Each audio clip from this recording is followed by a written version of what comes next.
Rebonsoir à tous et bienvenue sur les ondes de Chaîne Inter. C'est votre émission Chaîne Interculture et on vous accompagne jusqu'à 20h. Et tout de suite, la dernière chronique de Chaîne Interculture, Terre des Cultures. Alors ce soir, on va parler de la 3e saison du concours L'Architecte, soutenu principalement par le Centre régional d'investissement de Fès Meknès, la Fondation Maghribna et l'Université privée de Fès, qui a été lancée le 12 janvier dernier à Fès. Et pour en parler, bien, nous avons le grand plaisir d'accueillir parmi nous Selma Ben Saïd, fondatrice du projet et des plateformes Diana Maroc et Maghribna, conceptrice et productrice audiovisuelle. Bonsoir Selma Ben Saïd et bienvenue sur les ondes de Chaîne Inter. Bonsoir Mouna, merci de m'inviter. Merci à vous d'avoir répondu à notre invitation. Alors tout d'abord, quelques mots sur la fondation Maghribna, co-organisatrice de l'événement. Alors, je vais plutôt parler de Diana Maroc, qui est la plateforme organisatrice des concours, avec en partenariat la Fondation Maghribna, comme vous l'avez cité, et puis aussi en partenariat avec plusieurs institutions. D'ailleurs, il y en a celles qu'on a mis en avant parce qu'elles étaient les premières, mais il y en a d'autres qui arrivent aussi et qui vont nous accompagner sur ce beau projet. D'accord. Voilà. Oui. Et donc, Diana Maroc est une plateforme de networking et de création autour de la belle Maroc et de ses valeurs, et qui sont le patrimoine, le capital humain, l'histoire et l'identité. Et donc, depuis, nous existons par cette plateforme depuis 4 ans. En fait, c'est une manière de capitaliser sur ma carrière de 22 ans en télé. D'accord. Oui. Et donc c'est ainsi que en fait la plateforme a été créée pour toucher le cœur de cible aujourd'hui, qui est la jeunesse marocaine, et donc les conservateurs et tous les acteurs qui innovent dans la marque marocaine et dans le patrimoine et les valeurs du Maroc. Voilà. Et ça fera exactement 3 ans maintenant qu'on réalise des projets concours qui tournent autour du patrimoine et de la culture marocaine. Très bien. Alors justement, Selma Ben Saïd, présentez-nous le concours L'Architecte et quels étaient les objectifs derrière son organisation. Alors très bien. Donc l'Architecte en fait vient dans la 3e saison des concours Maghribna Patrimoine. Donc en fait les premiers concours sont Maghribna Patrimoine. Grâce à ces concours, nous avons fédéré une jeunesse pour qu'elle vienne parler de son patrimoine, qu'elle le prenne en photo, qu'elle le mette même sur des scénarios vidéo et qu'elle en parle avec un beau texte, donc de storytelling. Et donc nous avions avec nous pas mal d'universités comme des écoles privées et publiques, notamment l'université l'ENSA de Mohamedia, les collèges La Salle et l'université privée de Fès. Et lors de la 3e saison, on a pensé à nous élargir dans le patrimoine et à toucher le patrimoine architectural, puisqu'on a remarqué sur 2 ans de concours Maghribna Patrimoine qu'il y avait énormément de patrimoine bâti qui était mis en avant. C'est une chose qui est tout à fait normale parce que le Maroc, la façade ou plutôt la façade d'une histoire, c'est d'abord son bâti. Et puis donc il y a le matériel et l'immatériel. Et donc c'est comme ça qu'on a pensé à l'architecte, mais l'architecte avec un grand A. Ça veut dire que c'est un concours pluridisciplinaire. Qui est bien sûr qui est annoncé, qu'on a annoncé comme étant le concours collectif qui va réunir des idées innovantes en architecture et en patrimoine bâti. Donc ça interpelle le patrimoine, l'architecture frugale, ça interpelle l'anthropologue, l'urbanisme, l'art numérique, le génie civil, le patrimoine, l'architecture, l'écologie, etc., l'urbanisme, et aussi le respect de l'environnement, parce qu'aujourd'hui, c'est le grand sujet, et puis c'est un sujet que nous avons, qui a été bien sûr mis sur la table depuis quelques années, mais aujourd'hui et cette année, enfin, il faut vraiment en parler. Et donc, tout ce qui est reconception, ou conception, ou construction, ou projet quelconque, doit être basé sur des valeurs qui respectent la culture, mais aussi la durabilité. Donc, cet engagement responsable qu'on devrait inculquer, qu'on doit ensemble inculquer à la jeunesse marocaine qui attend à ce qu'elle s'engage dans ce grand débat et qu'elle présente des idées Voilà, donc l'architecte est là pour réunir les idées innovantes de la jeunesse marocaine. C'est un concours national qui est ouvert à toutes les universités, à tous les étudiants en architecture, en anthropologie, en art numérique, comme j'ai dit, en urbanisme, parce qu'il faut savoir que nous allons avoir, Inch'Allah, des dossiers en architecture, mais aussi tout ça va être accompagné par de la vidéo, parce que, in fine, plus tard, on va réaliser un documentaire toujours avec la jeunesse marocaine, d'accord, et qui sera encadré par le réalisateur Atman Nasseri et moi-même. Alors justement, quels sont les critères sur lesquels vous vous basez pour sélectionner les étudiants participants? Alors voilà, nous sommes déjà sur des esquisses architecturales qu'il faut proposer. Nous allons être aussi sur des photos inspirantes. D'accord, donc les étudiants seront amenés à sortir dans le Médina, sachant aussi que la première édition se passe sur la région Fès Meknès. Donc c'est une première édition et dans chaque édition il y a une région qui sera mise en avant. Donc Fès Meknès a été choisi parce que c'est la première ville marocaine. Donc grâce à ça, on va interpeller encore l'histoire du Maroc et tout ce qui a été bâti il y a 13 siècles. Donc l'inspiration est très importante. Le storytelling avec la vidéo explicative, d'accord. Et pourquoi ce projet? Donc ce projet doit répondre bien sûr à ce qu'on a dit, aux solutions qui sont en relation avec l'environnement, avec l'urbanisme. Il faut que ça réponde aussi à une architecture minimaliste qui répond bien sûr à la culture de la région, d'accord, mais aussi à l'utilisation des matériaux locaux et de Sana al-Maghribi. On en parle très souvent. Donc cet artisan local qu'on doit remettre en avant parce qu'il est important de l'impliquer dans ces projets innovants. Et bien sûr, on va parler, il y aura aussi toutes les solutions qui sont en relation avec, qui répondent à l'anthropologie. Donc l'histoire de la culture, comme j'ai dit, et de la société. Donc c'est quand même, le dossier va être quand même assez riche, je dirais. Et nous allons avoir un comité aussi pluridisciplinaire qui va lui sélectionner donc de 60 dossiers parce que le concours est lancé. La dernière candidature, c'est pour ça que c'est bien de le rappeler aussi aux candidats qui nous écoutent, va s'arrêter le 1er mars, au 1er mars à minuit. D'accord, voilà. Donc ils ont encore 60, du temps. Il y a encore du temps, voilà, exactement. De 60 dossiers, donc la sélection sera faite sur que 6 dossiers. Il y aura que 6 dossiers, d'accord, qui seront retenus. Donc je rappelle encore que c'est des collectifs, ce sont des collectifs qui vont concourir à ce concours. Ce n'est pas une personne ou deux, c'est des collectifs qui réunissent des disciplines. Et puis voilà, donc de 6 dossiers, on va en tirer que 3. Donc les 3 meilleurs vont être sélectionnés par un jury qui est notamment, c'est un jury quand même de renom, où il y aura le docteur Rachid Yazani avec nous, docteur Fouad Laagui, et 2 autres personnes qu'on attend à ce qu'ils nous confirment leur présence, comme ça sera en septembre. Donc voilà, grosso modo, un peu le concours. Et ces 3 candidats, ces 3 finalistes vont recevoir les prix Rachid Yazani. Et voilà. Quels sont ces prix? Ce sont des chèques cadeaux. Ce sont des chèques cadeaux. Très bien, donc c'est intéressant, surtout pour les étudiants. C'est intéressant. Eh ben voilà, tout est dit. Exactement. Alors comme vous l'avez évoqué, il y a un projet, le projet L'architecte connaît l'inclusion d'une série documentaire, notamment les architectes marocains de demain, dirigé par le réalisateur Atman Nasseri et dont vous êtes la productrice. Alors pouvez-vous déjà nous parler quelques mots sur le réalisateur Atman Nasseri et nous parler de cette série documentaire? Bien sûr, bon, Atman Nasseri, je pense que les gens du documentaire le connaissent si fort bien.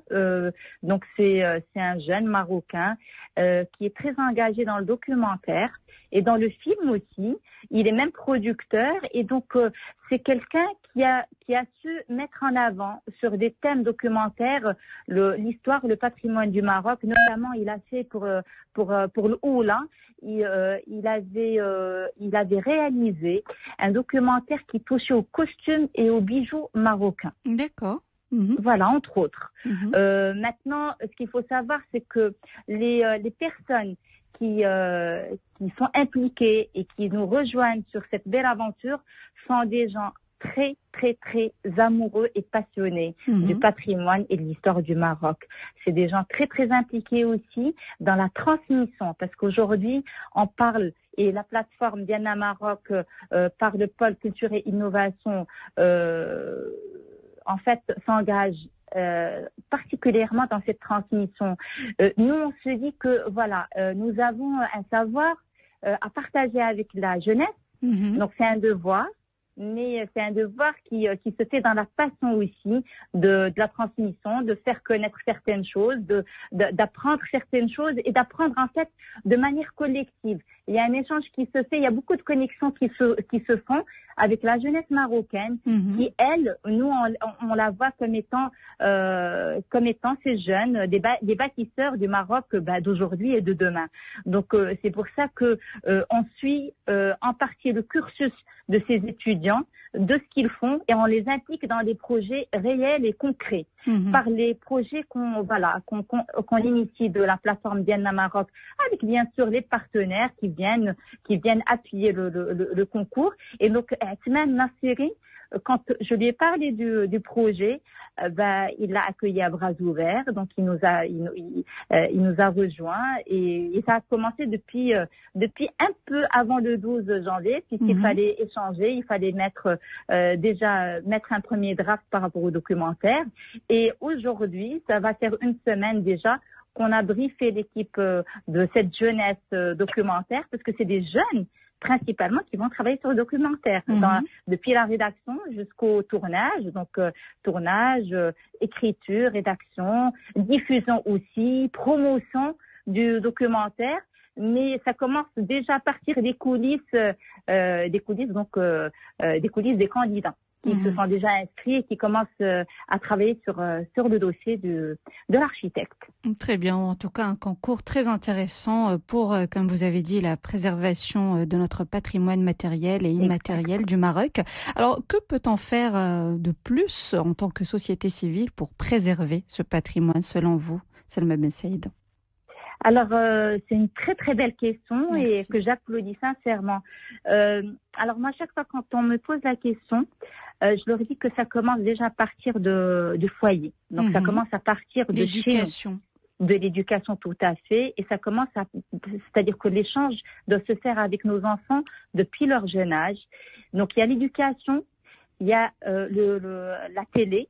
Disons que c'est l'outil de masse pour toute la famille. Donc, c'est important qu'on sente et qu'on voit notre culture traverser nos écrans, mais être tout le temps là, présente, que ça soit sur nos infos ou sur nos séries documentaires, sur nos séries, téléfilms, films, etc., etc.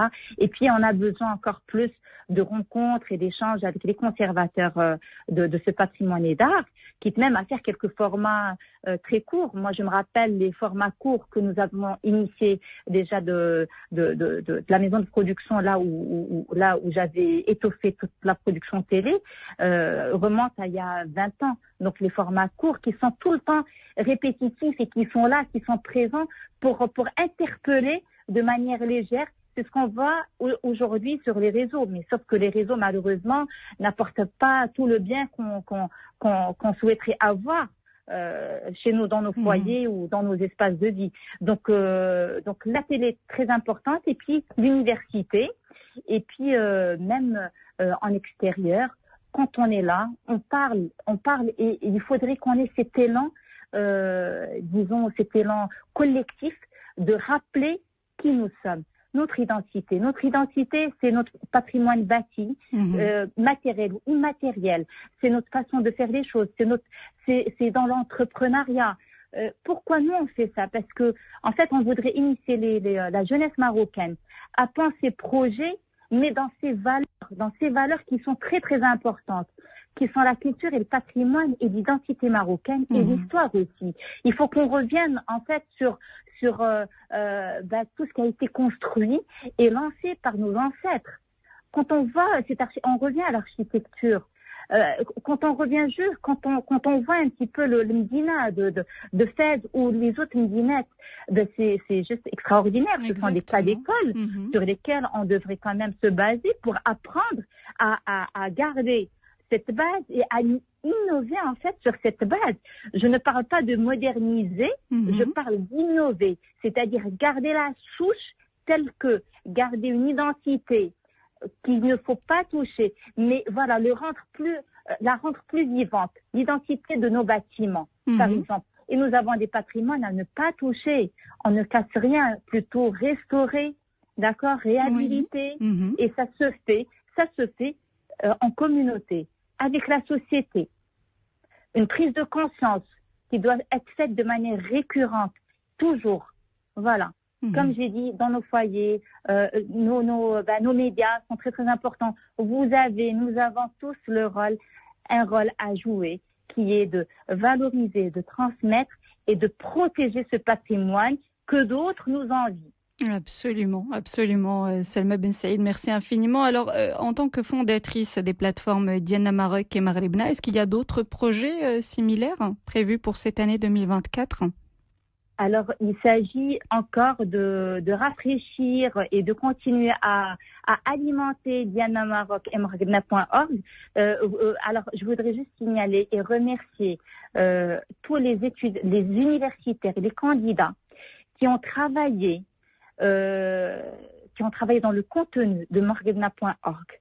C'est grâce à leurs photos, à leur storytelling, à leurs vidéos, d'accord, et à toute la recherche que la famille Diana Maroc et Maghribna.org a fait, que Maghribna.org a vu le jour. Et elle a vu le jour il y a 4 mois. Donc on parle, j'invite les Marocains qui nous écoutent à intégrer ce site, à regarder ce portail, à le voir de près, parce que ça parle d'histoire du Maroc de manière assez brève, mais assez concentrée, comme on parle de patrimoine vivant, comme on parle de culture, etc. Donc, nous, ce qu'on continuera à faire, c'est toujours ces projets concours, d'accord, et ces documentaires qui vont accompagner surtout le projet concours l'architecte. Alors, Maghribna Patrimoine continue à flatter et puis voilà, à drainer, à fédérer cette jeunesse autour de la photo patrimoniale de l'histoire du Maroc et donc par le storytelling aussi, il faut le rappeler. Nous, bien sûr, la plateforme Diana Maroc, à part le pôle culture et innovation, nous avons un pôle qui s'appelle Artisigner. Et donc, c'est un pôle qui associe l'artisan avec le designer pour repenser objets, pour repenser mobilier, pour repenser même tout ce qui est ornements ancestraux sur lesquels on apporte de la nouveauté et qu'on intègre dans le pôle ou dans l'agence Home de Diana Maroc. Donc on est sur des chantiers et sur des espaces à agencer, à aménager et dans lesquels on intègre tout le travail qui a été fait et réalisé par les artisaners de la plateforme Diana Maroc. Donc voilà, donc on continuera à bien sûr avoir réunir toute cette tradition avec l'innovation qui est très très importante et puis à rappeler qui nous sommes et comment on doit entretenir tout ça par les projets concours qui bien sûr continueront parce que c'est à chaque édition nous avons des choses à créer puis à partager et à fédérer toutes les institutions et tous les acteurs actifs de ce Maroc à se joindre à nous. Merci, voilà. Merci infiniment Salma Ben Saïd pour votre intervention et puis on vous dit à très très bientôt pour d'autres actualités.